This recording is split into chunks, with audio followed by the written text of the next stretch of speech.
Meanwhile, people might be ready to reopen, but Dr. Fauci is warning against dropping restrictions too quickly. When I hear pulling back completely on public health measures, like saying no more masks, no nothing like that, I mean, that is a risky business. Here now, Dr. Devi Nampiaparampil. Great to see you, Dr. Devi. Dr. Fauci making a lot of comments saying he's worried that we're maybe moving a little too quickly in Europe, for example, and we tend to lag them by a couple of weeks. We saw an easing of restrictions and then a spike in cases. And so just to make sure that we're safe and on the right track, we should continue our practices of social distancing and mask wearing. Your thoughts at this point? Well, I'm in favor of masks. I'm in favor of the physical distancing in general, but I definitely think we need to reopen. I mean, our economy is suffering, our children are suffering, and people in a variety of ways are suffering, both with health disorders, education, in all kinds of ways. So I'm completely in favor of reopening. Right. Now, Europe is a different story. So Europe is different than us. I mean, this assumption rests on the fact that that physical distancing is our main way of preventing the spread of the virus, but we have the vaccine. So just comparing ourselves to Europe, I mean, the U.S. has been much more effective in terms of its vaccination program. So we have 3 different vaccines available, Pfizer, Moderna, and Johnson & Johnson. And in spite of our rocky rollout at first, and even now some of the issues that have come up, we've been able to get more vaccines into people. We have some more problems still, even at this time, in terms of vaccine hesitancy and other concerns.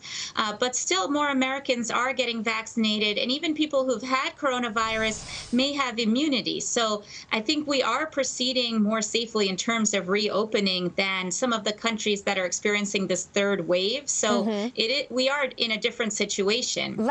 I think. Can we just drill down on the vaccine issue a little bit more as we see what's happening in this country? Because it does sort of feel like the tide's turning.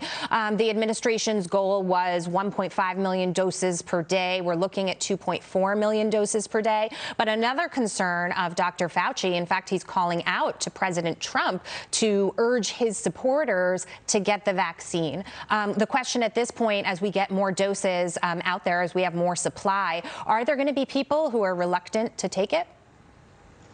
Yes, I mean, I'm talking to patients every day who are reluctant. And of course, I work in New York City, but I think it's not, you know, at a certain point, people have questions. So our patients have questions for us about their specific risks of contracting coronavirus, their specific medical issues, whether they would have a serious illness. You know, we have to stratify them according to low level of risk, medium level, or high levels of risk. So risks, we can't predict the future.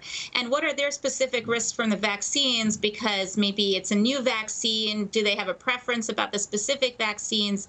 Now, there's a difference between public health and medicine. Public health is a field where you look at all of society. So what's best for society or what's best for the country.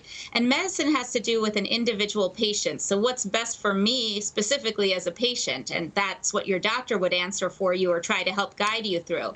And what's happened in this rollout right now is that the focus has been on public health, but doctors are left out of it to some degree. So that's why you can't go to your doctor and get the vaccine. You can only really register at a mass vaccination site, at least in New York City or in New York State. Dr. And Devi, so I think this is one of the issues. We were talking about Europe just moments ago, and you said that the situation is very different than what we're facing here. And one of the big questions in Europe right now, in fact, has to do with vaccines and the AstraZeneca vaccine that is not being administered here in the United States, but has caused some problems over there. Your thoughts on the research, the studies, what we know about what's happened so far, and some of the concerns about that one?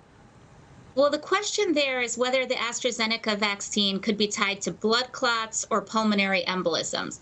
And it's not clear. So blood clots can happen normally in people anyway. COVID itself is associated with blood clots. So it's not clear from the data whether COVID or the vaccine could be causing these blood clots, or whether they're just naturally occurring in the population. That still has to be studied. But several countries have stopped administering the vaccine until it can be figured out. And this is against the advice of the World Health Organization.